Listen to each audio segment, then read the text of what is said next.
দেখেন কত বড় আমখোর, কাঁচা আম। মরিচ দিয়ে এই যে দেখেন ঘুমাচ্ছে আর আম খাচ্ছে। আমের ভাগ ছাড়বে না, সব ছাড়বে, সে কাঁচা আমের ভাগ ছাড়তে রাজি নাই। তোমার খাওয়া লাগবে না, তুমি ঘুমাও। রেখে দাও, রেখে দাও। কি আজব মানুষ, এই দুইটাই একদম পাক্কা আমখোর। এত টক খাইতে পারে। আমি তো এক কামড় দিয়ে আমার একদম অবস্থা খারাপ। আমি হলো টক টক খাইতে পারি না।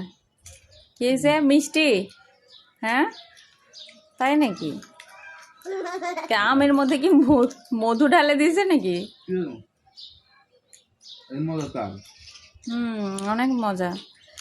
মানে আম কতগুলো কাটছে, খাইতে খাইতে এই যে গুঁড়া মরিচ, তেল, জিরের গুঁড়া, লবণ এগুলো দিয়ে একটা বানাইছিল, মশলা বানাইছিল, সেটাই শেষ করে ফেলছে। দেখেন এখন কি দেখাবা?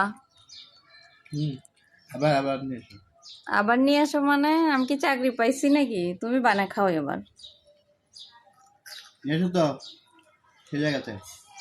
তোমার খাওয়া লাগবে না, থাক।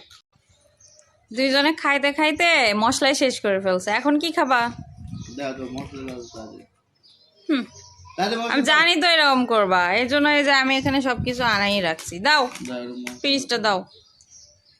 আমার এগুলো আর ভালো লাগে না, আমার এই জিনিসটা একদম অপছন্দ। খোলো তো, একদম অপছন্দ। আর সেইটাই ওদের এত পছন্দ, কি আর বলবো। ঢাকা শহরে দেখেন আম নাই, কাঁচা আম কিনে খাইতে হয়। বাসাতে আমাদের এতগুলো আমের গাছ। জানালাটা লাগাও, বাতাস ঢুকতেছে, মরিচের গুঁড়ো উড়ে যাবে। বাসায় আমাদের এতগুলো আমের গাছ, খাওয়ার মানুষ নাই, গাছের নিচে পচে যায় আম, পড়ে থাকে, কেউ নেয় না। আর এখানে 80 টাকা কেজি আম কিনে খাইতে হয়, চিন্তা করা যায়। আমি একটা আম দেখছি গো, এত বড় একটা গাছে একটাই আম, আবার নেট দিয়ে ঢেলে রাখছে। তো তোমার কি ওটা চোখ পড়ছে নাকি? ভাবলাম যে অনেকদিন ধরে আম। দেখেন এই যে এই চোরকে চিনে রাখেন, কারু গাছের আম চুরি হয়ে গেলে একে ধরবেন। ভালো লাগে না।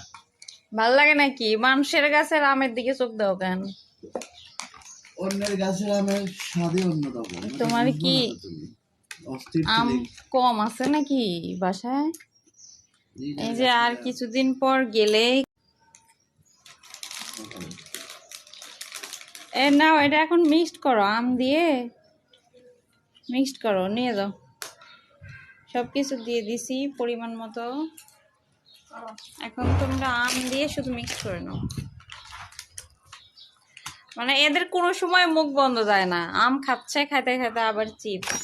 এই যে চিপস, চিপস কি বলি, বলার ভাষা নাই। তোমাকে লোভ হচ্ছে, লোভ হলে খাইতে পারো। তোমার ওই টক আমের প্রতি আমার কোনো লোভ নাই, বুঝতে পারছো? এই মেয়ে,